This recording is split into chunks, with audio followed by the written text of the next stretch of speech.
This is 6434, and I'm Alma Campos. Hello and welcome. Tonight we explore the Partial Birth Abortion Ban Act of 2003, its pitfalls and its triumphs, its congressional failures and successes.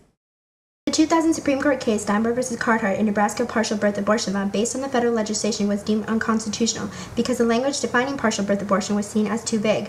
Congress took this to heart when creating language of their own bill. Knowing the courts do have influence on Congress in this instance through judicial review, Congress must implement Supreme Court dictates and Supreme Court power to both impede and propel legislation. This contributed in a major way to the success of the 2003 bill besides President Bush's signing of the bill, for through Congress carefully crafting their terminology of partial birth abortion as a specific procedure of intact dilation and extraction, a 2006 Supreme Court case Gonzalez v. Carhart upheld the 2003 Act as constitutional and could therefore be fully enacted. How do you think your groups have influenced this piece of legislation over the years? Our Action Fund engages in educational and electoral activity, including public education campaigns, grassroots organization, and legislative activity. National Right to Life helped introduce the first partial birth abortion ban back in 1995 and maintains a lobbying presence at the federal level. We also serve as a clearinghouse of information for the press and the public so we can continue to get pro-life advocates elected. Our Political Action Committee also supports pro-life candidates. If the bill does become a law, how will your groups respond? We will oppose the ban on partial birth abortion in the courts, on the ground, and in the polls. Planned Parenthood has already been working with the National Abortion Federation and the Center for Reproductive Rights, as well as the ACLU, to seek a federal injunction which would block the implementation of the ban. We are confident that if the federal cases reach the Supreme Court, it will uphold its 2000 ruling, which struck down a Nebraska state law very similar to this ban, and will not blindly defer to the findings during the congressional debate.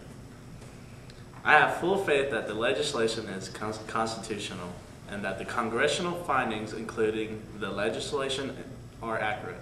National Right to Life will file amicus curiae, or friend of the court, beliefs to help educate the courts and provide them with our point of view. We also see the passage of this ban as a beacon of hope for further opportunity for passage of more pro-life legislation. Does the Senator's legislation make exceptions for serious life-threatening abnormalities or babies who are in such serious physical condition that they will not live outside the womb? If you want to create a separation in the law between those children who are perfect and those children who are not perfect, no. Please let me finish. If a child is not perfect, then that child can be aborted under any circumstances. But if that child is perfect, we are going to protect that child more. I do not think the Americans with Disabilities Act would fit very well into that definition. No, I do not have an exception in this legislation that says if you are perfect, this cannot happen to you. But if you are not perfect, yes, this can occur. The senator is right, I do not. To respond, if I could, to the senator from Pennsylvania, my great hope is that abortion becomes rarer and rarer. However, these decisions, in my view, have no place in the law, so they should not be drawing distinctions in the law. This ought to be left to the family involved. The very fact that the senator from Pennsylvania does not have a distinction under any circumstances, I think, demonstrates clearly the fallacy to this approach. I certainly respect the difference of opinion the senator and I have on the underlying issues of abortion. Again, I think people can disagree on that.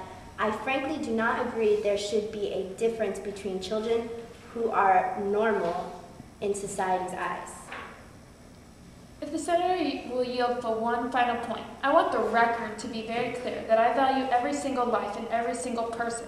But if the senator can explain to me how the United States government will be making these decisions without imposing onerous burdens on women and their families, I would be more than happy to listen. Strongly supports the enactment of H.R. 760, which would ban the abhorrent procedure commonly known as partial birth abortion.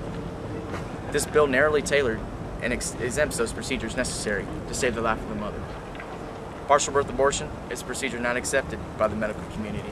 Approximately 30 states have attempted to ban it. This administration strongly believes that the enactment of H.R. 760 is both morally imperative and constitutionally permissible. The administration strongly opposes any amendment to the bill which would limit its application to time after the child is determined to be viable, which would allow this procedure to be used as a 5th or 6th month pregnancy. This administration supports the exception of procedures necessary to save the life of the mother, but strongly opposes any amendments to create additional exceptions, because these exceptions may create open-ended loopholes to allow the use of procedure even in the 3rd trimester. The partial birth abortion ban was and continues to be a hotly contested piece of legislation. Although the bill's failure and passage were affected by partisan proponents and opponents in Congress, interest groups, the medical community, these influences were not enough to push the bill through or kill it completely. Rather, the fate of the bill was fundamentally determined by the change in presidency. When Bush came into office, a unified government was formed. After the bill passed, there was a strong threat of it being declared unconstitutional. However, the careful considerations of Congress during the drafting of the bill and respecting the role of the judiciary and their influence on Congress concerning judicial review, implementing Supreme Court dictates, and the power to impede or propel legislation ultimately kept this threat at bay. So there you have it, ladies and gentlemen. In the words of Schoolhouse Rock, the Partial Birth Abortion Ban Act was just a bill. Yes, only a bill, sitting there on Capitol Hill.